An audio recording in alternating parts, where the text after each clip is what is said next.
Let's see what we have.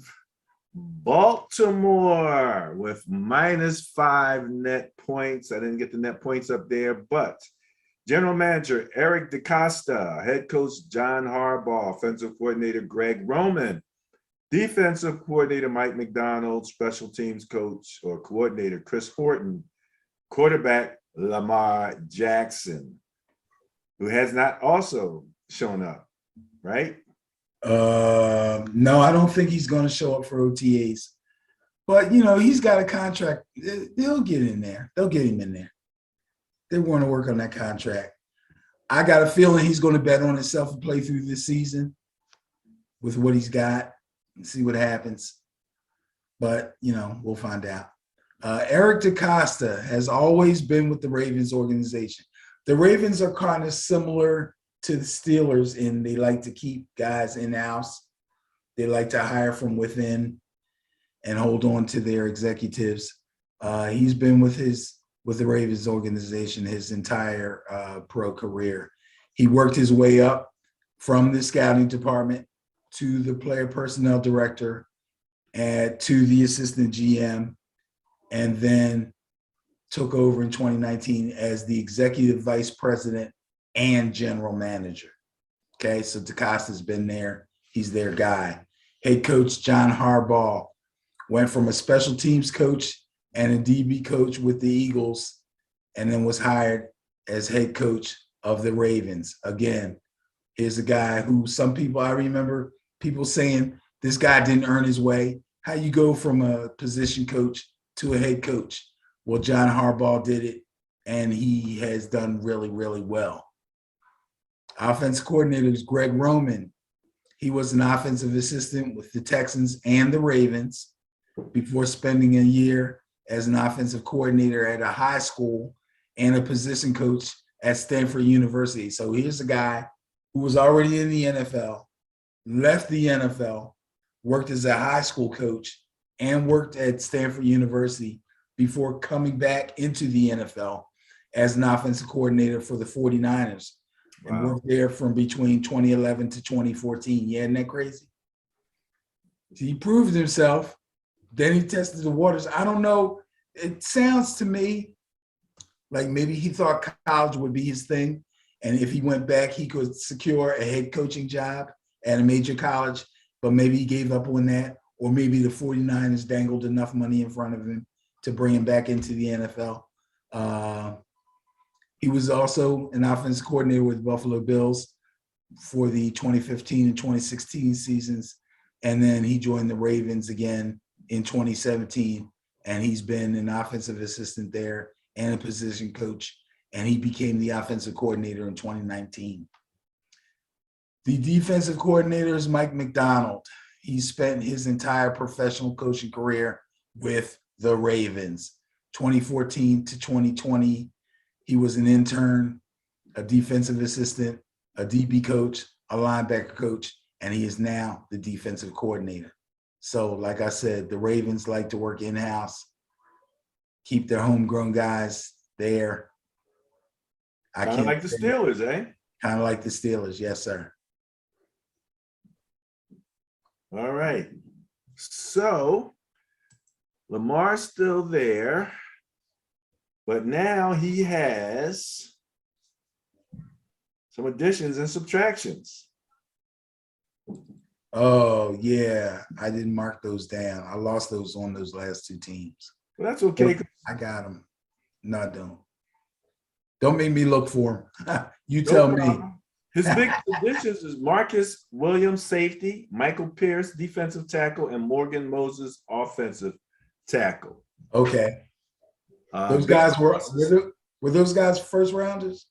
No, that's we haven't gotten into the draft yet. Oh, those are the guys they lost. Right. Those are the guys that they added. I'm sorry. Ones they lost was Alejandro Villanueva. Oh, okay. Yeah. Good player. Bradley Bozeman and Justin Houston. So they lost an edge rusher, a center, and an offensive tackle. They picked up a safety, a defensive tackle, and an offensive tackle. Okay. Now, grade relative to the draft, and they got a good grade for that. They picked up in round 1 Kyle Hamilton, safety from Notre Dame. Yes. Big, rangy safety. Yeah, he gets from sideline to sideline, doesn't he? He's like 6'3", 6'4", something like that. Something like that. I think he's 6'4". They picked up Tyler Linderbaum, center from Iowa. Yes. Good number name. 1 center. He's the number 1 center coming out. Round 2, they picked up David Ojabo, a linebacker out of Michigan. Yes, that's the guy that got hurt at his pro day. Okay. And then round 3, they picked up Travis Jones, defensive tackle from UConn. Mm-hmm.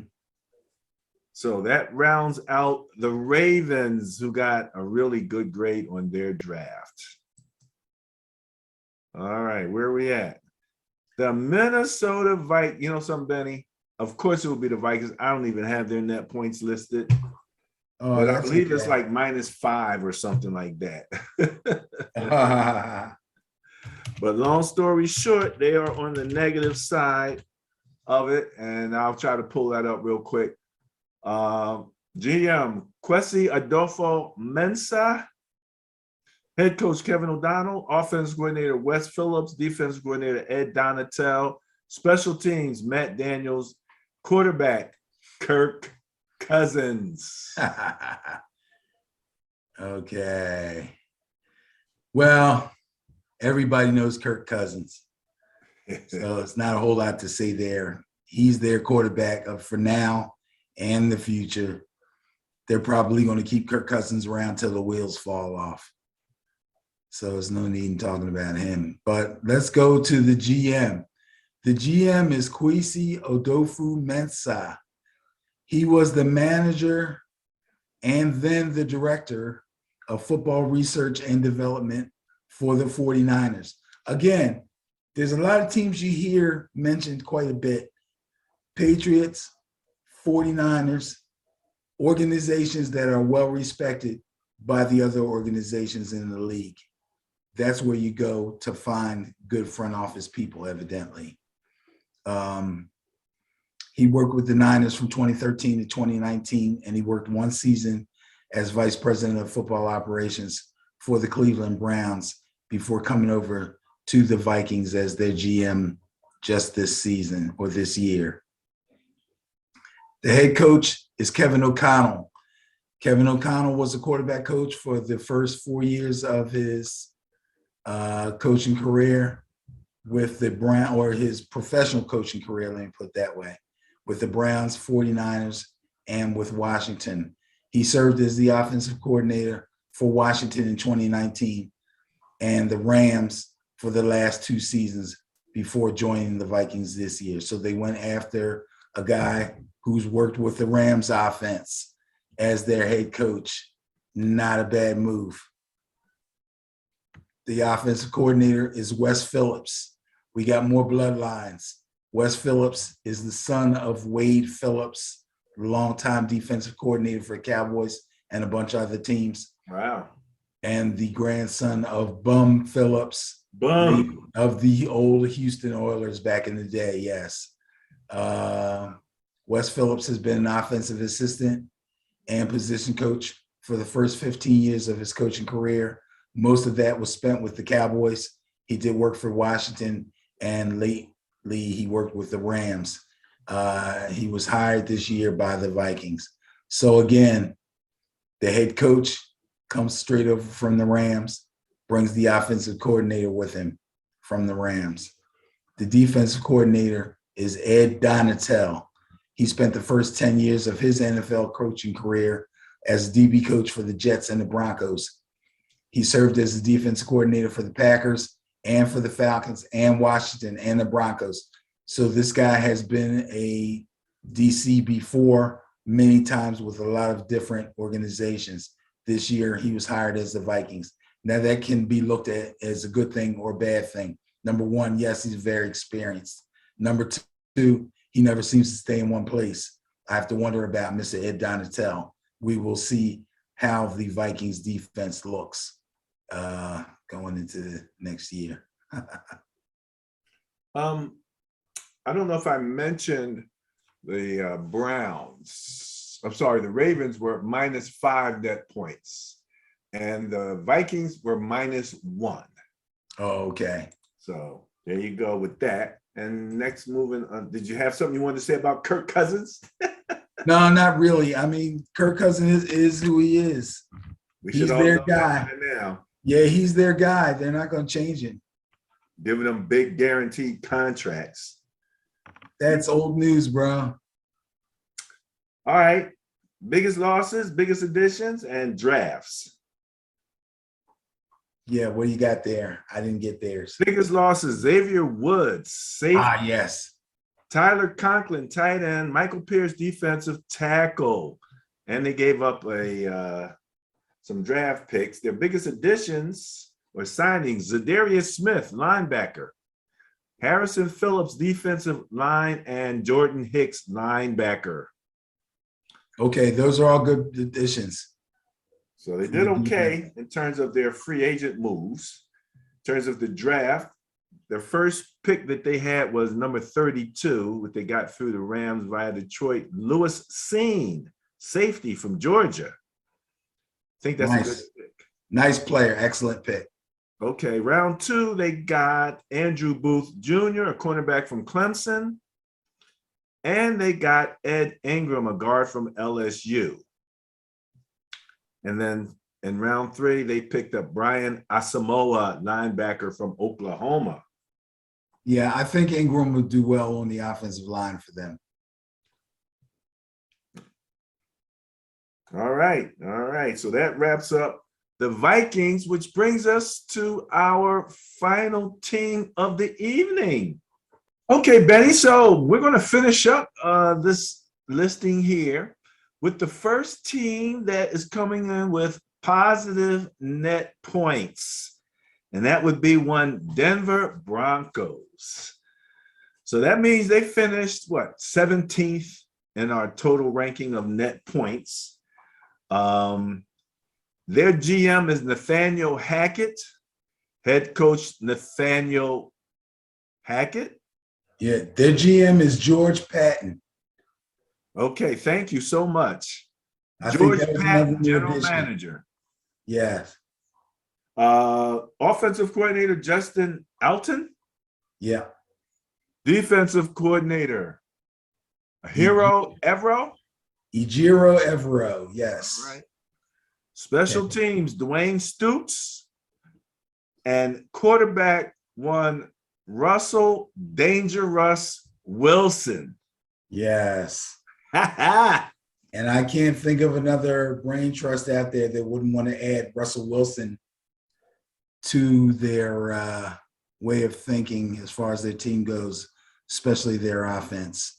The Denver Broncos grabbing Russell Wilson made a lot of noise in the sporting world, but he wasn't the only guy they got. They also got Randy Gregory away from the Cowboys, so that was a big deal too. But let's see who's making these moves. That would be the general manager, George Patton. He's worked as a scout and a director of player personnel for a lot of teams, the Bears, the Dolphins, and the Vikings. He served as an assistant GM for the Vikings from 2012 up to 2020, which is when he was hired as the GM for the Broncos. I'm sorry, he was hired as the GM for the Broncos just last season, 2021. So because he was there, he made the Russell Wilson move, and he's the one that's building this team now. All the recent moves were taken care of by Mr. George Patton. So he's off to a good start. The head coach is Nathaniel Hackett. He's another guy who moved back and forth between the NFL and college, as another guy said earlier. This guy actually coached for the Bills, then went to coach at Syracuse University, which is also in New York State, then came back to coach for the Bills again. I'm not exactly sure what prompts a move like that, but he came back, and working for the Bills organization, I think, is a good thing. He was also the offensive coordinator for the Jaguars and for the Packers last year before coming over to the Denver Broncos. So he's got a nice little resume. The offensive coordinator is Justin Alton.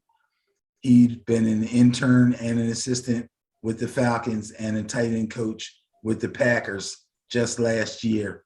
He is now the new offensive coordinator for the Broncos. This guy doesn't have much of a resume, folks. I don't know how that's going to work out. That's two guys from the Packers, right? Yes, two guys from the Packers. One was only an intern and an assistant with one other team. That was the Falcons. When he came from the Packers, he was the tight end coach. Now, Nathaniel Hackett does have offensive coordinator chops, but that was with the Jaguars and with the Packers. So Hackett worked with LaFleur up there in Green Bay and with Rodgers. Okay. Defensive coordinator. Interesting. But he picked the guy he picked as the offensive coordinator. Obviously, he knows him. They've worked together. I don't know how much hand-holding he's going to have to do for this guy, though, because, like I said, his resume isn't very extensive at all. The defensive coordinator is Ejiro Evero. He's a guy that's coached. He's actually coached on both sides of the ball. Usually your defensive coordinators have been DB coaches, linebacker coaches, or defensive line coaches. This guy has coached offense and defense. But his last coaching job, he was a defensive assistant with the 49ers and a linebacker coach, I believe, with the Packers and with the Rams. And he is now the defensive coordinator for the Denver Broncos. So they don't have a whole lot of experience with their coordinators. I don't know how that's going to play out for Denver. Everybody was pretty hot and bothered when they got Russell Wilson, but I don't know. From interesting, this would seem to me, as you laid it out to us, to be just what Russell Wilson wanted. Because think about it. I mean, top down, bottom up, your head coach and your quarterback pretty much have a lot more experience in their positions than these coordinators do. Absolutely. And that's what Russell wanted. He wanted, to have some say in what was going on and all of this kind of stuff. He'll definitely have it now. I'm still one of those guys that if I'm going to pay you $40 to $50 million to quarterback my team, right, you should be able to call your own plays. That's just my thinking. You should, you know what I mean? Or at least handle a series, my God. You know what I'm saying? If you can't handle that, then I'm not giving you $40 million. That's ridiculous. But long story short, a lot of experience with the coach, a lot of experience. So, I mean, the coach has an opportunity to bring these guys along, but then, Russell has an opportunity to really be influential, in especially on the OC part, what's going on there. So that's real interesting. All right. So roster moves for the Broncos. We already talked about the biggest additions being Russell Wilson and Randy Gregory, the defensive end that they got from the Cowboys. DJ Jones, a defensive tackle. I'm not exactly sure where he's from. Try my Niners. Oh, okay. Now, losses. Noah Fant was really becoming a pretty good tight end. It's going to hurt a little bit to lose him. Shelby Harris was a nice pass rusher from the inside on the defensive line. That they're going to take a hit there. And Melvin Gordon. Are we sure Melvin Gordon didn't re-sign? No, I'm not. As a matter of fact, when I put this together, again, it's been about a week. Yeah, for some reason, I think I read that Melvin Gordon re-signed. I'm beginning to think that you might be correct, but go ahead and I will confirm that. Okay, they got a B grade for their draft. They didn't get a pick until the second round.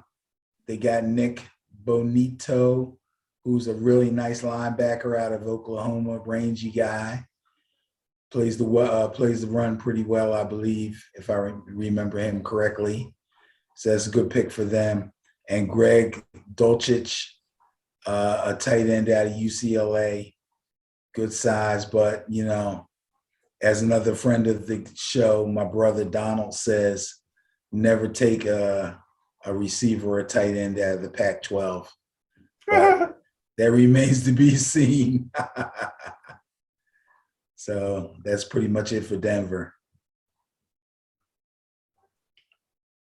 All right. It looks as if they did sign him to a 1-year contract. Okay. All right. There you go. You know, you think about Melvin Gordon coming out of what, Wisconsin, right? Yes.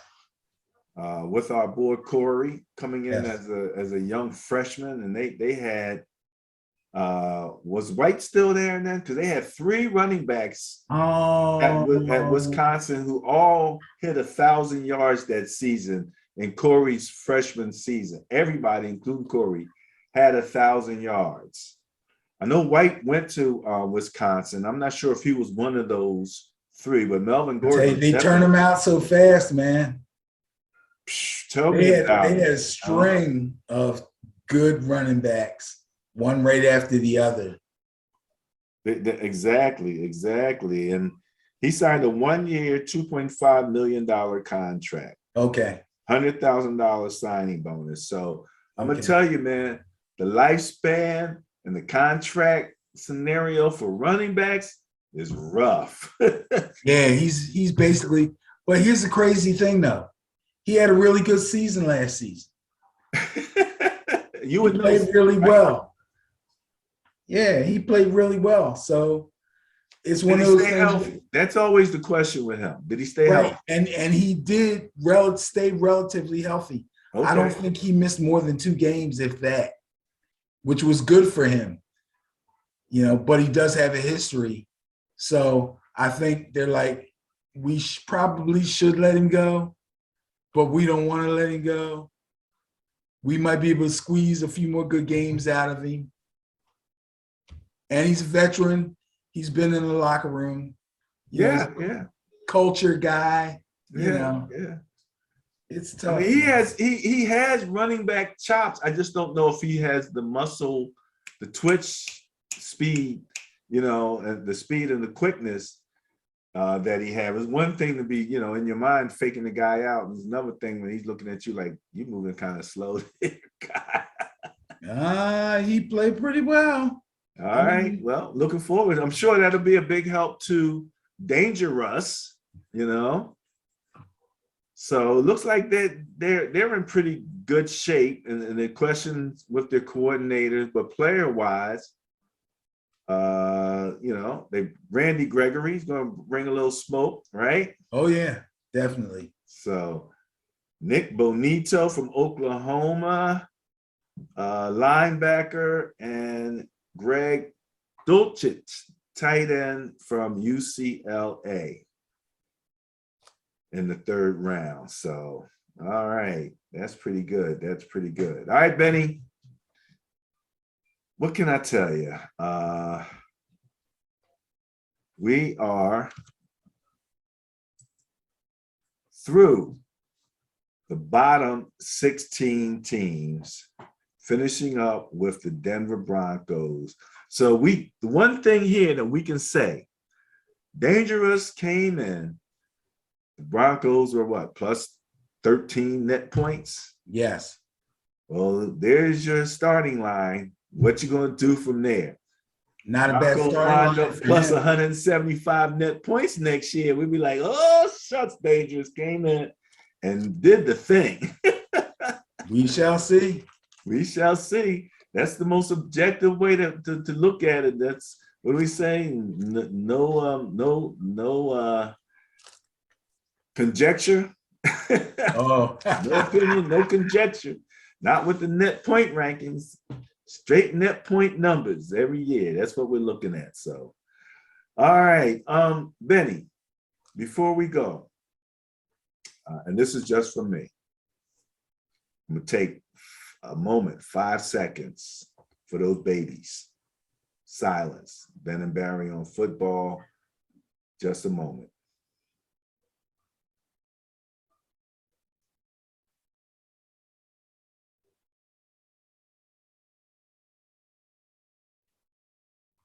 All right. Thank you. Thank you. All right. I want to say something real quick about basketball. Guess whose name popped up in the news? who? Milt Wagner. I saw that. Did you see that? I saw that his son's going to Louisville, right? They've been the Louisville connection since Milt. Yes, they hired him as a coach. Yes. I'm gonna throw another name you haven't heard me mention in a while, Tyrus Robinson. Yes. What's up with Ty? I have no clue, haven't seen Ty, and I don't know how long, but I used to credit him as my basketball mentor. You know, I used to give you the football mentor thing. You know, I think it went to your head though, so I don't know about that. No, it's true. But Tyrus used to take me over to the Camden games when Milt Wagner was playing. And that was at the time when their coach philosophically did not take his starters out. I don't care how bad they were being. He caught a lot of flack for that. He drew a lot of flack for that. Yes, he did. And Milt Wagner used to shoot these rainbows, and all the kids in the stands would go like, "Ooh." I mean, that thing would be a blam, and Milt would be firing them guys up. So, and then DeJuan Wagner wound up with the Cleveland Browns, scored 100 points in high school, you know. So yeah, that Wagner family, man, basketball, talk about in the genes. They got little basketball shaped genes in that family, man, right across the river in Camden. So that's one thing I can say. I did get a chance to see that guy in high school. Amazing, amazing. All right, any last words? Let me just real quick, when we started, I mentioned the 8 GMs of color. I want to name them again and remind people of what teams they're on. Terry Fontenot is with the Falcons. Brad Holmes with the Lions. Martin Mayhew, Washington Commanders. Ryan Poles with the Bears. Omar Khan, Steelers. Chris Greer, the Dolphins. Andrew Berry, the Browns. And Kawisi Adolfo Mensa. What team was that? I forget off the top of my head. Was that wasn't the Ravens, was it? No, it was the Vikings. There we go. Vikings. Yeah. There you go. So congratulations to those teams for hiring those guys, and good luck to all those guys in those jobs. Most of them haven't been held very long. And all of those guys have work to do because they were all on the negative side of the net point rankings. That is correct. So they all have their work cut out for them. They got their work cut out for them. I'm almost getting ready to say something cynical. I'm going to pull it back. Yeah, don't say it, and simply say, you have any last words? No, just go Noles.